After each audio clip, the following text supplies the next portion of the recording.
Bonjour, dans cette leçon aujourd'hui nous allons voir ce que ça veut dire le sens propre et le sens figuré.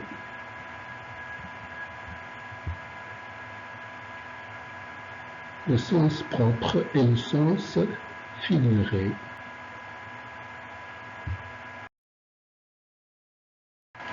Alors, qu'est-ce qu'on entend par le sens propre et le sens figuré?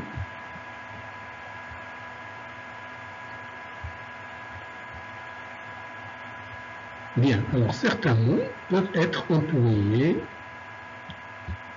au sens propre, c'est-à-dire dans leur sens premier. Exemple, le verbe déchirer. Le verbe déchirer, on peut l'utiliser au sens propre et au sens figuré. Alors on dit je déchire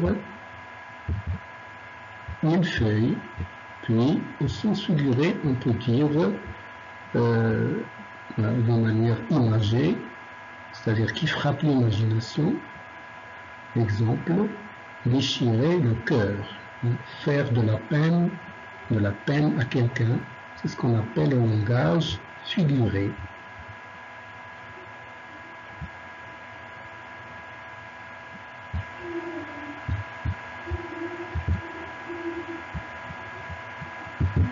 Le langage figuré. Alors maintenant, on va faire un exercice d'appropriation. Alors c'est à vous de jouer. Vous allez indiquer si le mot en italique, brûle, a brûlé, la perle, perle, perle, sont utilisés au sens propre ou au sens figuré. Alors première phrase, le jardinier brûle les herbes sèches. Est-ce que brûle est utilisé au sens propre ou au sens figuré? Voilà, sens propre. La voiture a brûlé le feu rouge. Est-ce que brûler est utilisé au sens propre ou au sens figuré? Au sens figuré. Parce que la voiture ne brûle pas le feu rouge, c'est-à-dire qu'elle ne respecte pas le feu rouge. Marie est la perle des cuisinières. La perle, un bijou. Est-ce que Marie est la perle des cuisinières? Est-ce que c'est utilisé d'une manière au sens propre ou au sens figuré? Au sens figuré. La perle des cuisinières, c'est-à-dire c'est une très bonne cuisinière. Son collier est fait de véritables perles. La perle ici, c'est utilisé au sens propre.